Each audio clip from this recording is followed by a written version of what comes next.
Fam, what's up? Kyle Henderson, Bama Football on YouTube.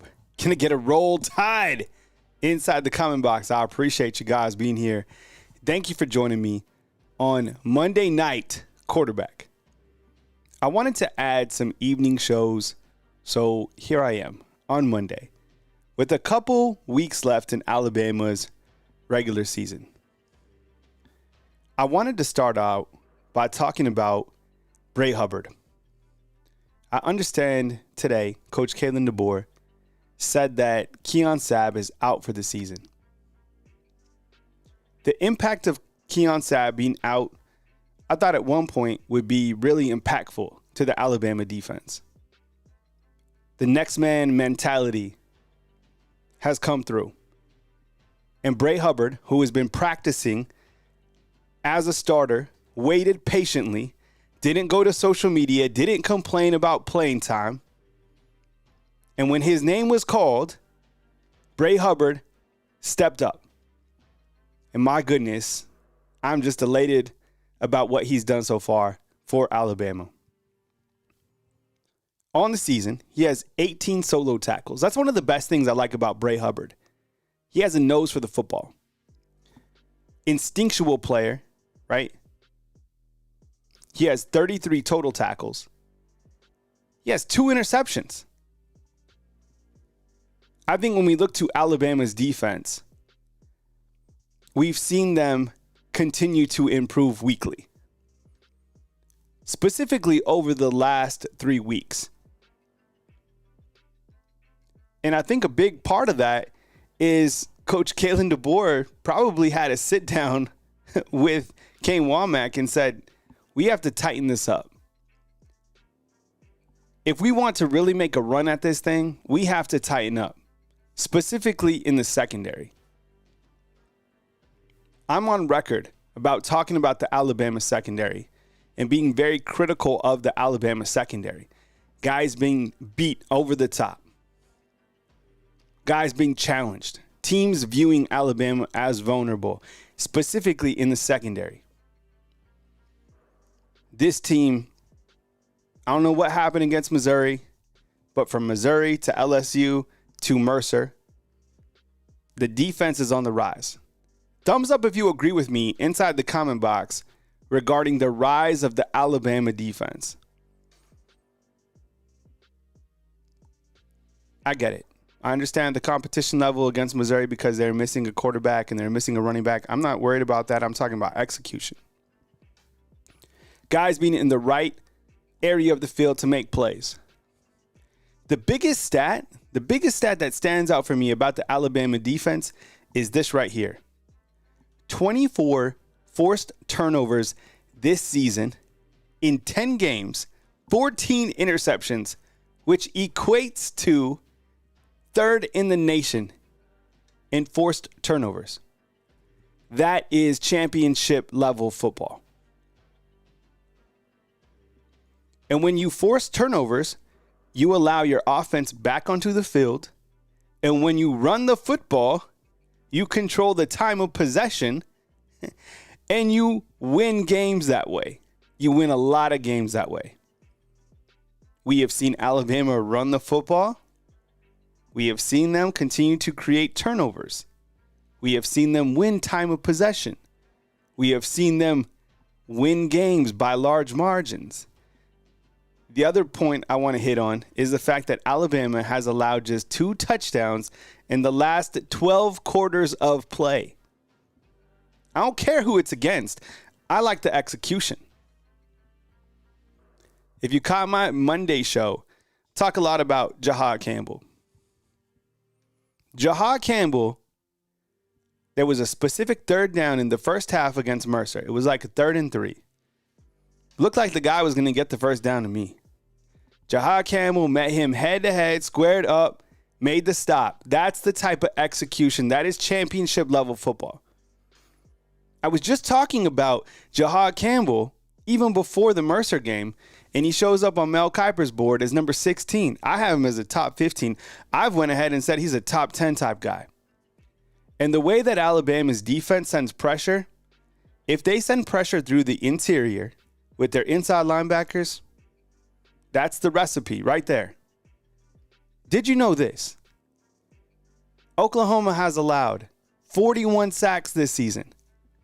I think inside the comment box earlier today, we're calling for 5 quarterback sacks against Oklahoma. Alabama is a 14-point favorite in this game against the Sooners. It's rat poison. It's rat poison this week. It's rat poison next week. It's rat poison until the championship game is over. Can you continue to play championship level football on the road in Norman? Can you play championship level football against Brent Venables? I would imagine that they still have pride in performance and they want to derail this Alabama football team.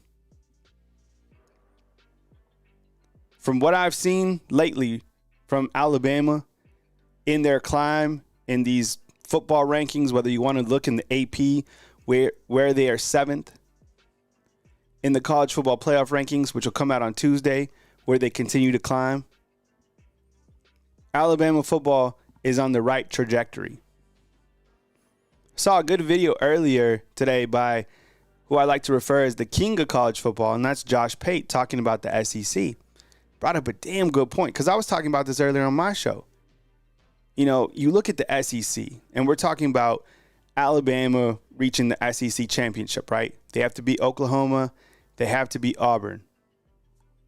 Look, both these games are going to be challenging. We know this. And if Missouri was to, at least win one of their next 2 games, Alabama's in the SEC championship game. We are talking today that theoretically Alabama could be punished if they were to get to the championship game and to lose. His point was this: if Alabama gets to the championship game, SEC championship game, and they were to lose that game, he doesn't kick Alabama out of the playoffs. I was thinking earlier today, well, if Tennessee is kind of the odd team out, they have a win over Alabama, they would go in. His argument, which I agree with actually, and brought up a great point, there's no way that the College Football Playoff Committee leaves out the SEC runner-up. I was like, genius. So Pate has Texas, Alabama, Georgia, Ole Miss, and Tennessee all making the playoffs. I'm not mad about it. This conference has showcased its parity throughout the entire season. Alabama beat Georgia. Ole Miss beat Georgia. Tennessee beat Alabama. Georgia beat Tennessee. Georgia beat Texas. Get what I'm saying? Teams like Penn State, teams like Indiana, teams like Notre Dame, teams like Miami, teams like Boise State could not survive the weekly gauntlet in the SEC. They can't. We've seen Miami go back and forth with Louisville, with Cal, with Virginia Tech. It was only a matter of time until someone caught them on the chin, which was Georgia Tech. Boise State at 9-1. Look, Mountain West, I'm still not buying it. Is there anyone out there inside the comment box that thinks that Boise State could survive in the SEC?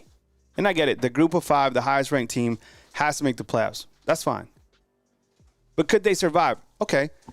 How about we go to the Big 12? And I get it. You have a rising Colorado team. They're playing good football. To see what Coach Prime has done at Colorado is admirable. Like I said, I used to cover the Colorado Buffs. I know how challenging it is to win games at Boulder. I watched the team in the Pac-12. It just wasn't it. What he's done is super impressive. But could you do that on a weekly grind against the SEC? Who wins this game? Sound off inside the comment box. I appreciate you guys being here. We got 52 online. Who wins this game right now? South Carolina or Colorado? Type SC for South Carolina. Type C for Colorado.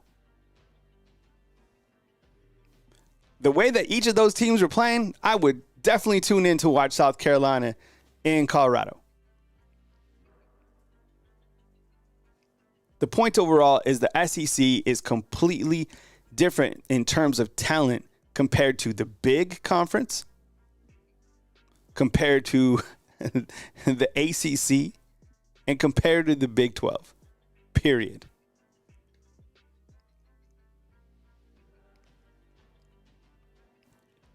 I have contenders and pretenders. There was a time, and I still kind of go back and forth after this. After the last 48 hours or whenever Oregon played. The game against Wisconsin, are you kidding me? They barely beat Wisconsin. Wisconsin in Oregon. I look at the final score of that game, and it makes me wonder how good this Oregon football team is. Because when I saw Wisconsin and Alabama play, my goodness, it was all Alabama. Alabama did whatever they wanted to do against Wisconsin. I think they would have done the same thing even if Tyler Van Dyke was to play in that entire football game.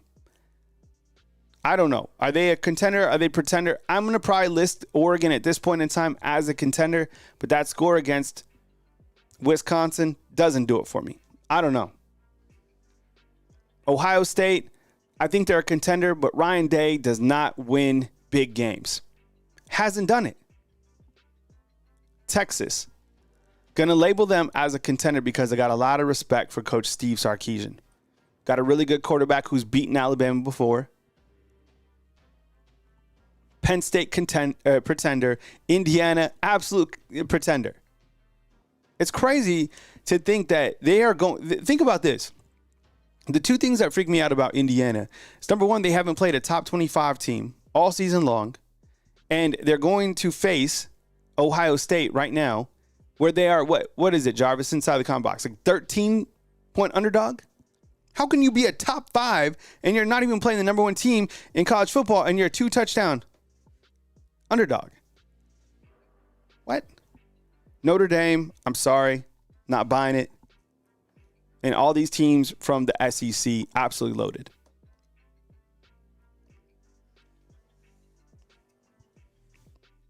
I was talking about it earlier today, the flips from Alabama. You have several guys, maybe 3, and I asked the morning crew the impact of these flips. Turbo Rogers to Ohio State, Caleb Cunningham to Ole Miss, Dawson Merritt to Nebraska. And I'm sure if you caught my morning show, you probably caught a little bit of this. I don't think any of these guys is a major loss, to be honest. I'll keep it simple. Turbo Rogers, I don't even know if he could play running back here at the University of Alabama. I think he's been utilized as kind of a scat back type wide receiver. I think he's a good player, and I think you have to keep the in-state guys here, which Alabama, let's face it, is not doing at this point in time. But I don't think that Turbo, like, when would he play here? Would he play next year? No. Would he play the year after? Probably not. Jam Miller's coming back. Justice Haynes is coming back. Richard Young is coming back. Daniel Hill and Kevin Riley, like, we try to get those guys in the mix somehow, but those 3 other running backs are going to be it's going to be the 3-headed monster next year. You also have A.K. Deere, right? Who I think A.K. Deere is just pound for pound a better running back than Turbo Rogers. So, was there NIL money involved? 100%. Caleb Cunningham, hit on this already. I think this is a bigger loss out of the 3. I think the guy is going to play immediately at Ole Miss. Look, who wouldn't be excited about playing in the schematics underneath Lane Kiffin as a wide receiver? You look at the depth chart. Where are you going to play here at Alabama? You're going to play over Ryan Williams? You're going to play over maybe Jeremy Bernard, who comes back? What if Kendrick Law comes back? Kobe Prentice? Some of these guys are going to hit the transfer portal. Jalen Hell? Like, Caleb Cunningham probably make a push to play. He's that good. But I think the easier route is to play immediately with Lane Kiffin. Dawson Merritt, you know, I look at the linebackers for Alabama, whether he's going to come in here and play wolf, which I don't think he was, inside linebacker, whatever the case is. You're young at the wolf position, right? Quay Rusar, he's only a redshirt freshman. Yanzi Pierre, he's it. Some of these young freshmen, the inside linebacker, I would think that if you need a junior college transfer, someone out of the transfer portal that can play immediately, that has experience, I would go to the inside linebacker position. I'm curious to see if Alabama does that. Jeremiah Alexander, Okoronkwo, right? Caden Jones, some of those guys. Inside linebacker, I guess next year is something that I'm just thinking now. I'm interested to see what they do there. What's up, James? I appreciate you being here. Thanks, man. Joe, what's up? Javion, what's up? What's going on? Jay Bake, Bino, Fred, Southern Red. I started out talking about Bray Hubbard just because I think, that guy needs to be talked about. I mean, all right. Earlier today on my show as well, hit on the future of the Alabama quarterback position. Always a crazy topic to talk about, right? Who's your starter next year? Game 1 next season. Who is your starting quarterback? Sound off inside the comment box. And trivia, does anybody know who Alabama opens with?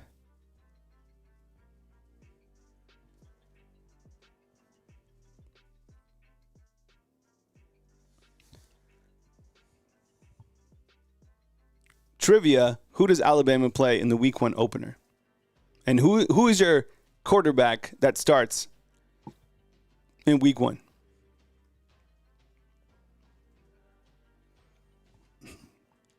See if we could just put a poll. Ty, Austin. No, put it Ty, Dylan Lonergan, Austin Mack, Keelan Russell.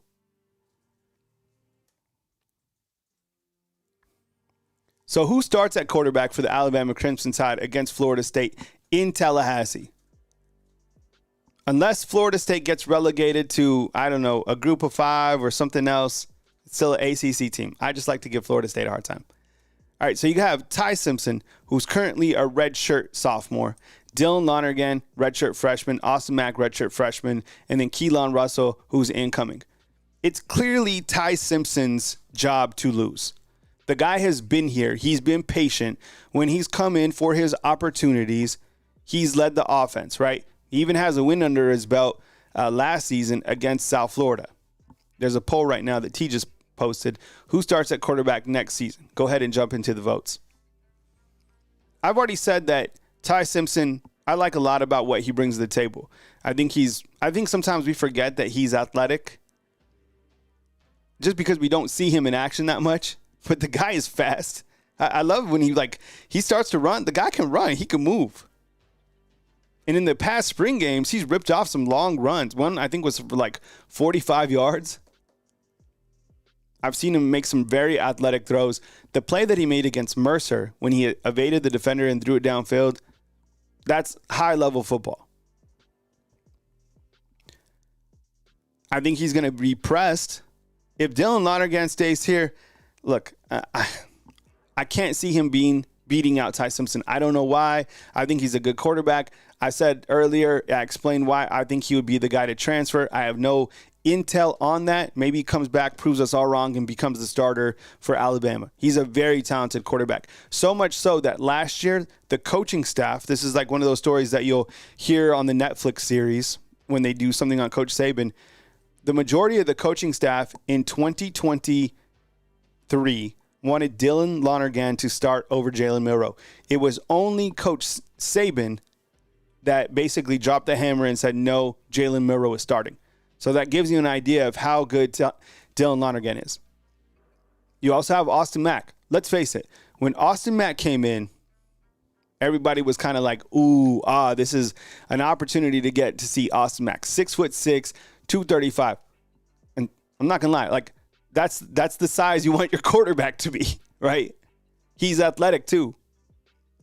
And when he threw that dime to Rico Scott, a true freshman, even though the ball had a little bit of wobble on it, I liked what I saw. It was 2 of 3 with the touchdown. I like it, okay? Plus, he's a Kalen DeBoer guy, right? Was committed to him before and came all the way out here to Tuscaloosa. And then you have 5-star Keelan Russell. If you have seen his highlight tape, you are absolutely impressed. Great deep ball. You know what excites me the most about him is how he moves around in the pocket. He keeps his feet moving, He keeps his eyes downfield, goes through his progressional reads, good arm strength. He won the Elite 11. He won I think like On 3 and Rivals have like quarterback camps. He won all that stuff. It's going to be a hell of a quarterback battle, but I think if I was Vegas, I put the odds on Ty to start.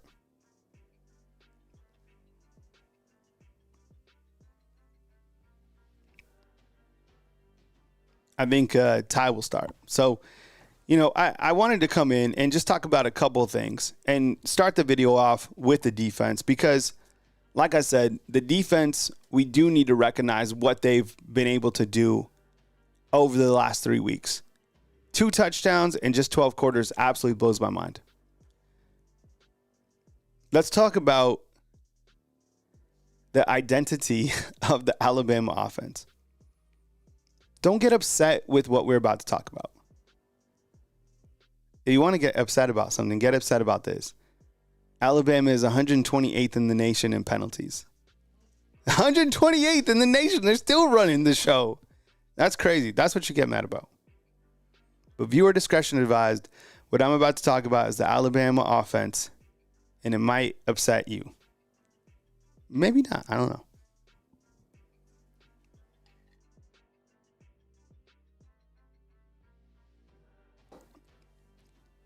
Let me ask you, inside the comment box, if you had to describe to somebody who has never seen football before, and they asked you, how would you describe Alabama's offense? What makes it go?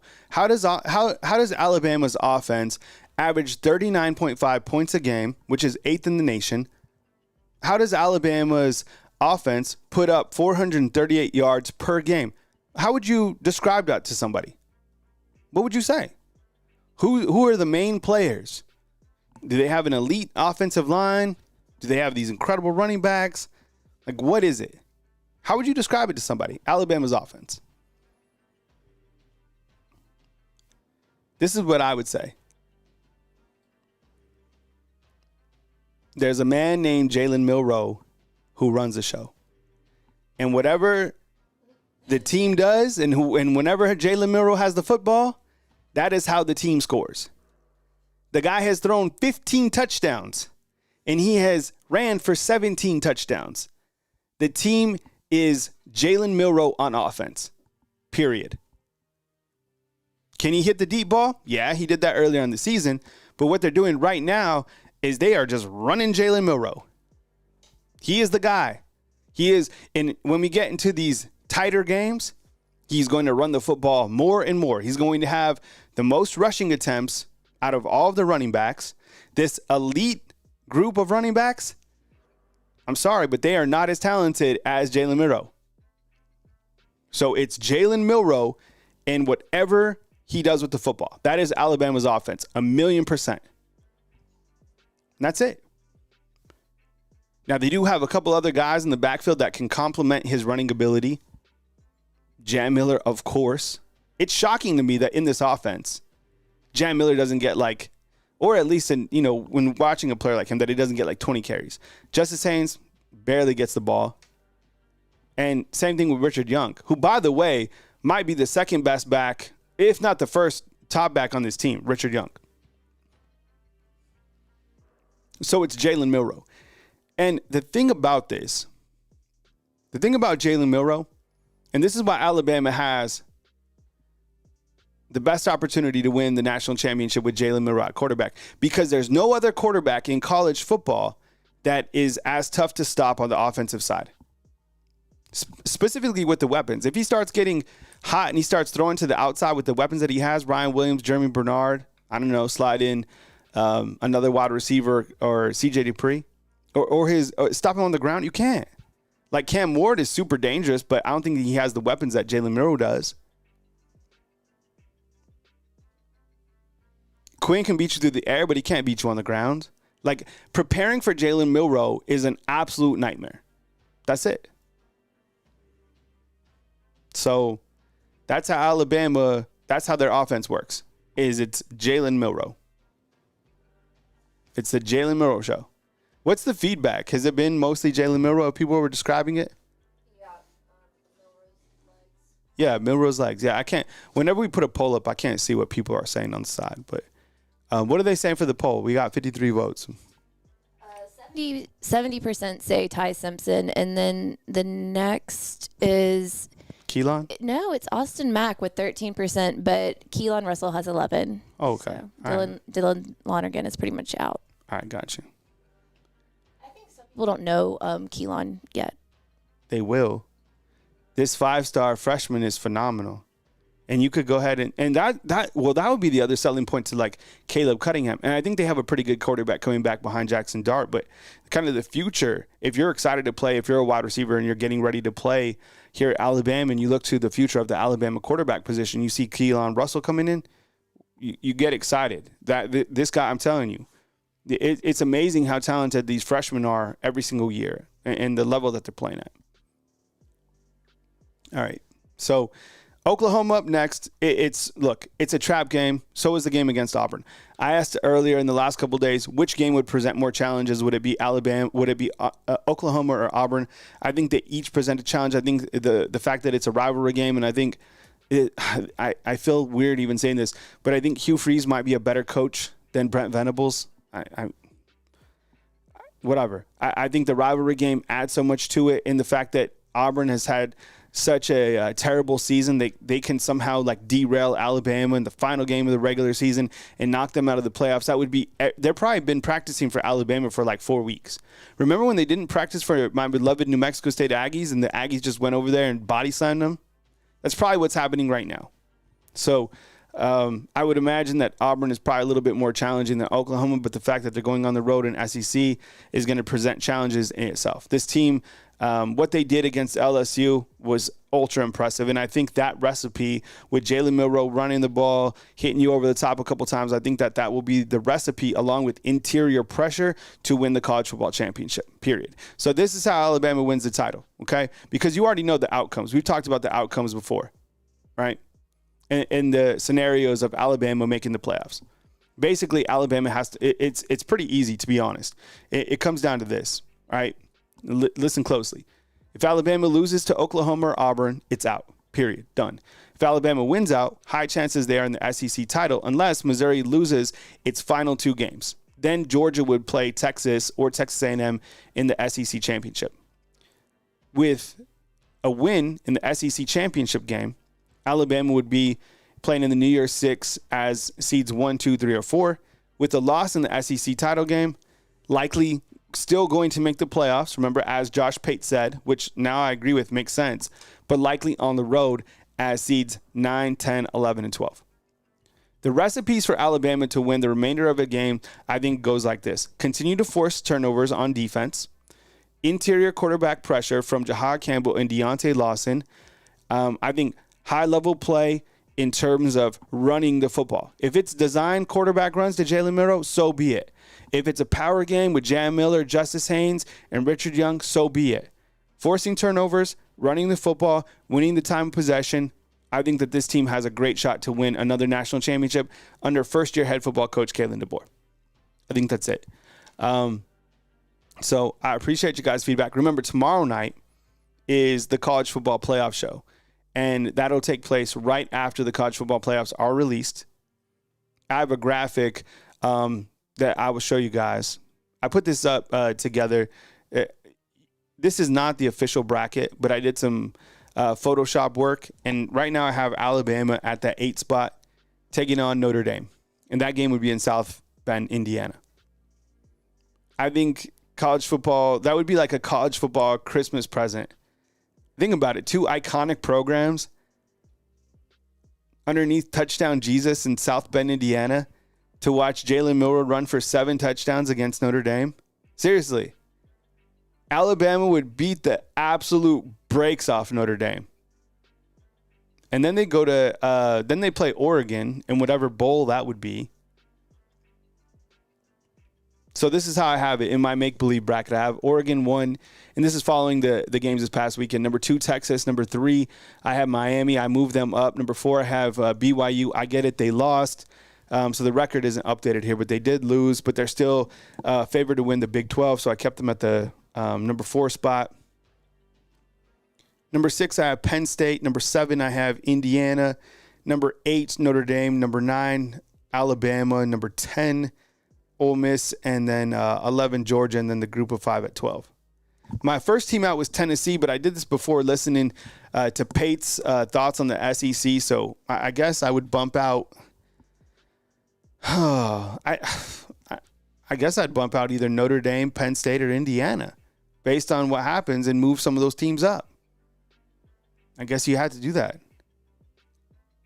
So we'll see what happens tomorrow, but I'll keep you guys posted, and I'll be watching the playoff show with you guys tomorrow. But I appreciate you guys being here. Remember, Alabama takes on Illinois here coming up as they continue that gauntlet of their basketball schedule. They dropped a game recently to Purdue. I'm not worried about that. It's early on in the season. That schedule is the toughest schedule in all college basketball. And by the time you have to mix and match, this team will be ready to go with a solid top 5. And they got such an elite bench. NATO should be in prime position to make another strong run for the NCAA basketball championship, right? If there was ever going to be a year where you won football and basketball, this is it. So hopefully they do it. I'm going to go downstairs and watch the Dallas Cowboys lose to D'Amico Ryans and the Houston Texans. I appreciate you guys being here. Thumbs up. If you're a Cowboys fan, I'm sorry for you. I feel bad. Someone's saying Ivan Taylor just flipped Alabama. Did he? But I can't find it. So. Oh, yeah. All right. Perfect. Ivan Taylor. All right. We'll do a video right now. 3, 2. Can you, we'll change the title. And, yeah, I just saw it. Wow. Well, welcome in, everybody, to the recruiting show. All right. I'm going to show this graphic. So I use On3's recruiting interface. I like all the recruiting sites. I'm not paid by any of them. I like the fact, like, these guys have done a pretty good job in terms of the interface. So what we're going to do is a live cut on the air. Appreciate you guys pointing that out. No, we just roll with it. But maybe if we could do, I'm gonna do a cut. So if you could title this, maybe get a photo of Ivan Taylor. All right, 3, 2, 3, 3, 3, 2. If you want to like tweet it out and then maybe screenshot it and send it to Facebook here. 3, 2, 1, 3, 2, 1. Fam, what's going on? It is Kyle Henderson of Bama Football on YouTube. I appreciate you guys being here. Breaking news as Ivan Taylor has just flipped his commitment from Michigan to Alabama. Now, this is breaking news. It's just in. This was something that we certainly anticipated to happen at some point in time. I know you're probably wondering, when was the good news going to happen for the Alabama Crimson Tide? And this is it. When we dive deeper and we look at Ivan Taylor, again, this is On3, and I'm sure you can go out and read all your recruiting websites for more information on Ivan Taylor. This is a prospect that I think Alabama fans are going to be excited about. He's a safety. He's out of Florida, which is interesting because out of all the guys that Coach Kalen DeBoer has recruited, this is its first prospect that has committed from the state of Florida, right? 6 foot, 180 pounds. This is actually his second flip as well. Flipped from Notre Dame to Michigan and from Michigan now to Alabama. I think, lately, Alabama, and as you know, they've lost some guys, right? I mean, you lose Turbo Rogers, you lose Caleb Cunningham, you lose Dawson Merritt. So when was the good news going to come in terms of the transfer portal working both ways? Well, here it happens tonight, which is Ivan Taylor committing to the Alabama Crimson Tide. In terms of an impact, let me ask you guys, what do you guys think on a scale of 1 to 10, it being the overall impact? Like 10, like this is absolute outstanding. Is it kind of a warm 7? Is it 2? You need to know more information. Let me know inside the comment box. I think when you look to Alabama's recruiting class, let's see if we can just click over and bring up the recruiting class here for Alabama, which I think right now should move them up. They're currently 5th. They were at one point number 1. But here's a look at Alabama's recruiting class in the class of 2025. Remember, this is the first class under Coach Kalen DeBoer. I thought, what was going to happen the first year he got here. What I didn't expect to happen was Courtney Morgan to be doing what he's doing, okay? This guy was a phenomenal hire. Phenomenal, okay? And if you look at the class right here, maybe see if we can dive in a little bit more.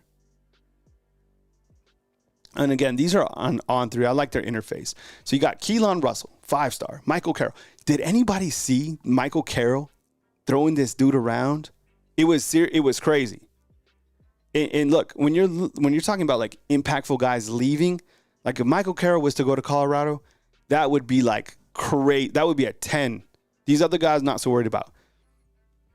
You can't lose Michael Carroll, period. Ty Haywood, another 5-star. Dejon Lee, another 5-star. Look at these guys. Jackson Lloyd, super athletic offensive tackle. A.K. Deere, Justin Hill, Chuck McDonald. So here's an important thing. You look to Ivan Taylor coming in. You got Chuck McDonald, a corner. You got Dejon Lee, a corner, right? Like, these are the guys that are going to be in Alabama's secondary. And the thing I like about Alabama's secondary is while you're loading up in the secondary, think about how young the secondary is already this year. Zay Mincy, he's playing. Red Morgan, he's playing. Jalen Mbakwe, pretty much starting. And then Xavier Brown has played like over 700 snaps already as just a freshman. So, great land with getting Ivan Taylor. And again, if you're just joining us, Ivan Taylor has committed to the Alabama Crimson Tide. We're talking kind of the impact of Ivan Taylor. And I think it's a big win for Coach Kalen DeBoer and something that this recruiting class needed at this point in time following the losses of Caleb Cunningham and Turbo Rogers and Dawson Merritt. So this is a nice get for Coach Kalen DeBoer. And look, the transfer portal works both ways. You're probably going to get, I don't know if you're going to get Nashawn Montgomery. I don't know if you're going to get Kyle Zario, who's a running back that's committed to Michigan State. But you're going to get guys both ways, right? It's flip season. We get that. And Ivan Taylor is the newest to flip to the Alabama Crimson Tide, right? Blue chip. He's an NFL legacy. And as you can see, he is a 4-star on three. As you know what? One of the things I like about this is it tells you he's a 4-star here in on three, 24/7 4-star, ESPN 4-star, and on Rivals he's a 4-star. 6 foot, 180 pounds, and this is the thing. So go to on three and read the bio right here. He's the son of former NFL cornerback, and 2-time Super Bowl champ Ike Taylor. So there you go. You can read more, and I'm sure Bama Online and their crew or Tide Illustrated or whoever, has more information. But big pickup for the Alabama Crimson Tide. What do you guys think about this recruiting class overall? Let me ask you this. On a scale of 1 to 10, how would you gauge Coach Kalen DeBoer and his recruiting efforts in year one? Like 10 elite or 1 kind of low key?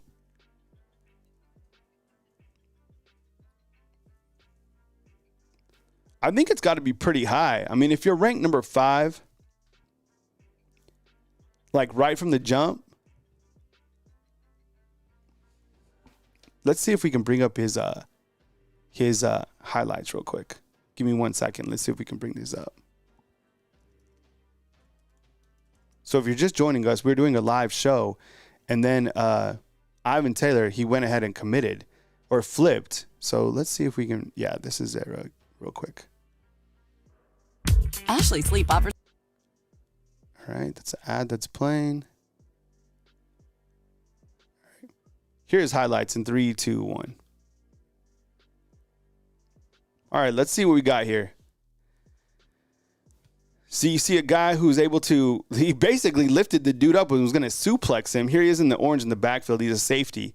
You're watching Ivan Taylor, just committed to Alabama. Good open field tackler. That was something that I heard when I read some articles about him.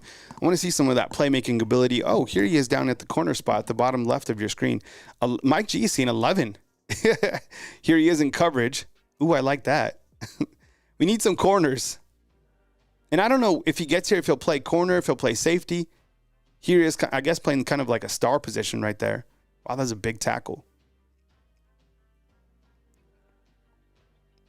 And I was curious. I figured there would be a guy that would commit from the state of Florida. Here he is on a screen. Guess that was an interception that he came up with. Here he is at the safety position. I think we saw that play. Oh, he just suplexes that dude. Has a little dog in him. That's cool. I like that. Okay, he is on the safety position on that back end. All right, good tackler too. Okay. So just a little bit of a taste.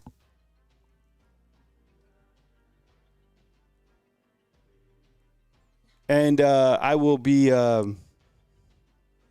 back in 2 seconds. But I appreciate you guys being here. I got to run. I appreciate you guys. Hit the thumbs up, like, subscribe again. Ivan Taylor.